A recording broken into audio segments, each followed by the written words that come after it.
እና ይሄ መልአክ ኤልያስ የተናገረውን ሁሉ ወስዶ ለእግዚአብሔር አቀረበ ከሰሰ ይላል እና እግዚአብሔርም ለዚህ መልአክ ምን አለው? ያው አስቀድሜ ነግሬህ ነበረ። ኤልያስ ለእግዚአብሔር አምልኮት ቀናኢ ነው፣ እርሱንም የሚመስለው የለም።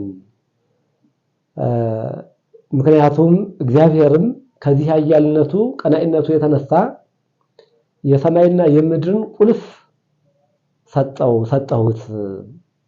ስለዚህ የባህርንም የቀላያትንም የምንጮችንም ሁሉ ቁልፍ እንዲያስርና እንዲፈታ ስልጣን ሰጠሁት።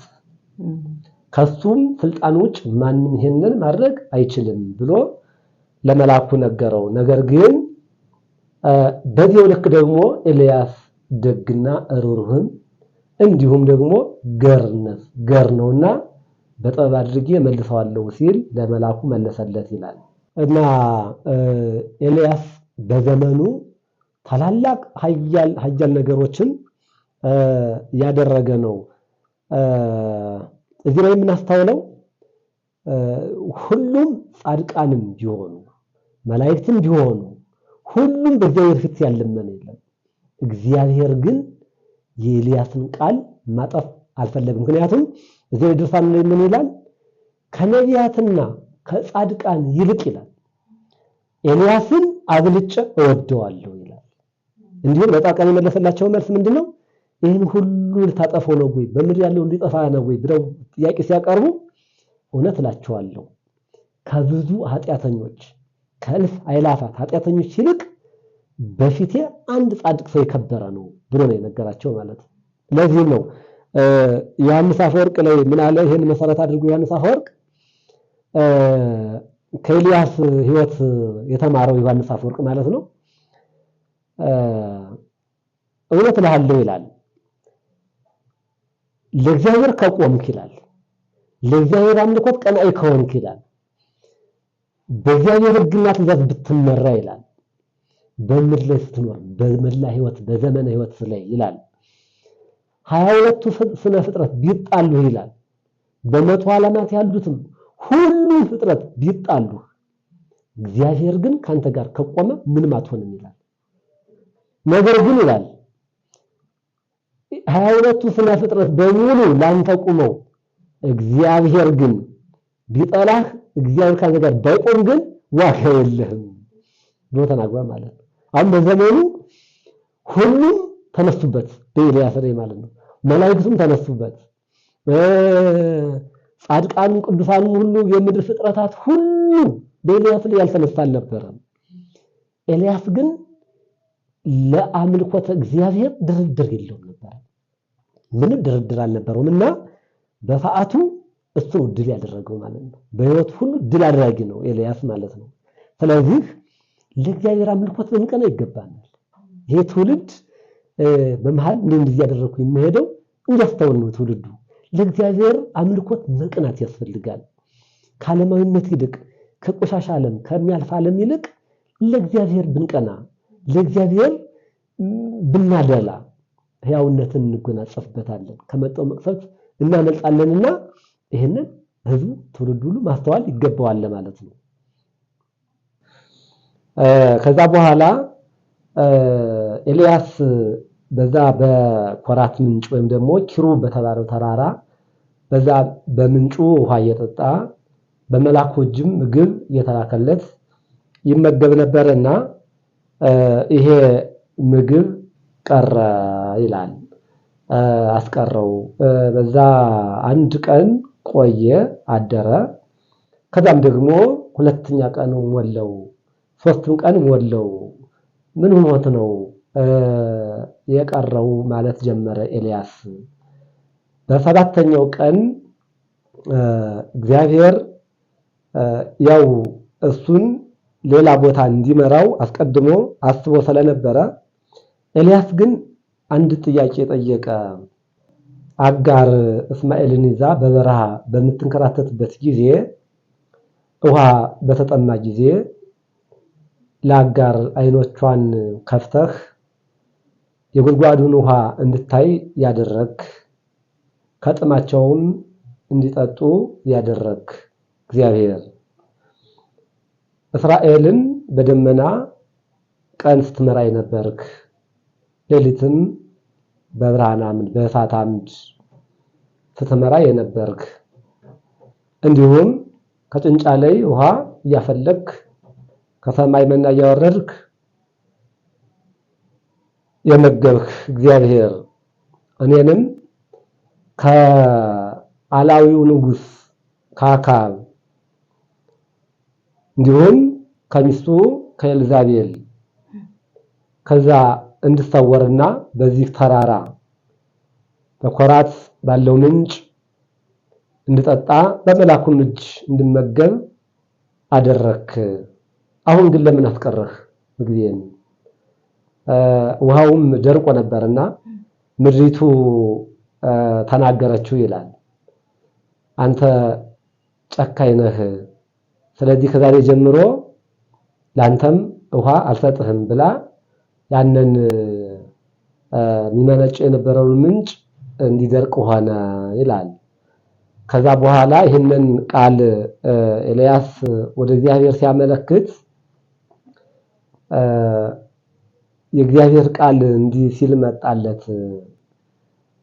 ኤልያስ ተነስና በሲዶን አውራጃ ወደምትሆን ወደ ሰራጵታ ሀገር ሂድ፣ በዛም አንዲት መበለት ታገኛለህ፣ በዛም ምግብን ተመገብ አለው ይላል።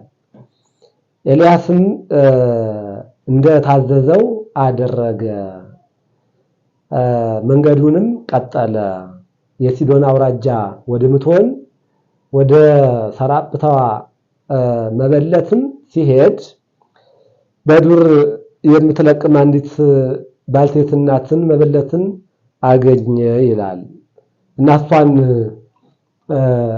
ውሃ ትንሽ ውሃ ይኖርሻል በቤትሽ ብሎ ጠየቃት።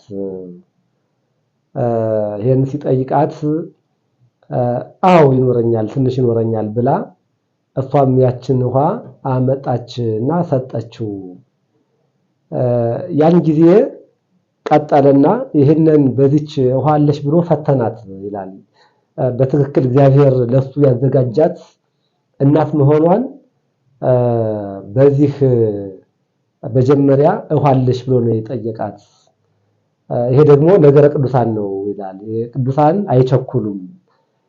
ነቢያት ቅዱሳን ሁሉ በመጀመሪያ እግዚአብሔር ያዘጋጀላቸው መሆናቸውና ለመሆኑን አስቀድሞ በትንሽ ቃል ይመረምሩታል እና የልቧን ርኅራኄ ተመለከተ ይላል ኤልያስ። የዚችን እናት የልቧን ርኅራኄ ደግነቷን በተመለከተ ጊዜ እናት የቁራሽ እንጀራ ሲኖርሻል ወይ ብሎ ጠየቃት ይላል።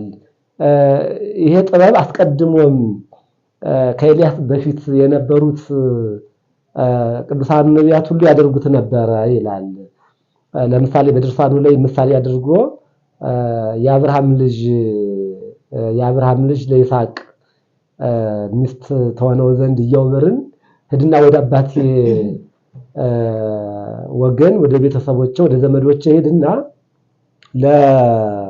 ለይስሐቅ ሚስት ተሆነው ዘንድ ፈልገህ ዘለተና ብሎ አብርሃም ለሎሌው ለኢያዕብር በነገረው ጊዜ ይላል ኢያዕብርም ይሄንን ትእዛዝ ተቀብሎ ወደ ናኮር ሀገር አራም ወደምትባል ምንጭ ወደዛች ሄደ ይላል። ይሄ ኢያዕብር ማለት ነውና በዛ በምንጩ ላይ በጉድጓዱ ምንጭ ማለት ነው ግመሎቹን ሁሉ ጭነቱን ሁሉ አራግፎ በዛ አቆመ እና እግዚአብሔርን እንዲህ ሲል ጠየቀ። የአባቴ የጌታዬ የአብርሃም አምላክ እግዚአብሔር ሆይ አብርሃም ለልጁ ለይስሐቅ ሚስት እንዳመጣለት አዞኛል። ነገር ግን አንተ ራስህ ለሱ የምታዛት ልጅ ይልና አሁን የከተማው ልጆች በምሽት ውሃ ሊቀዱ ይመጣሉ። ልቤ ያረፈባት አይኔ ያረፈባት ልጅ ውሃ ስጭኝ እባክሽ ብዬ ልለምናት እሷም ታጠጣኝ። እንዲሁም ለግመሎችም ላጠጣልህ ትበለኝ፣ ግመሎችንም ታጠጣ።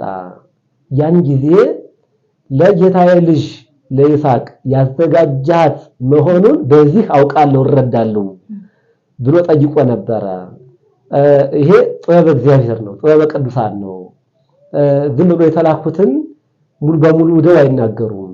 በመጀመሪያ ይፈትሻሉ። እግዚአብሔር ለነሱ ያዘጋጀው ወይም ያዘጋጃት መሆኑን በቀላል ነገር ይፈትሻሉና ያምር ይሄንን ለእግዚአብሔር ካመለከተ በኋላ ትልቅ ያንን ምልክት በሆነ ጊዜ እንግዲህ ያን በልቡ ባረፈ ጊዜ ያን ጊዜ እግዚአብሔር ምላሽ እንደሚሰጠው ያንን ይጠብቅ ነበርና በምሽት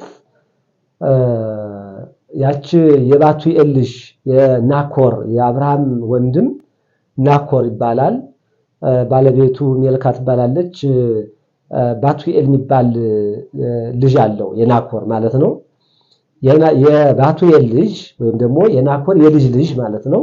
ርብቃ እንስራዋን ይዛ ወደዛ ጉድጓድ ምንጭ መጓዝ ጀመረች ውሃ ልትቀዳ ይላል እና ዝም ብሎ ሲያያት ሲመለከታት ከልቡ ገባች፣ አይኑ አረፈባት ይላል ያውብር ማለት ነው።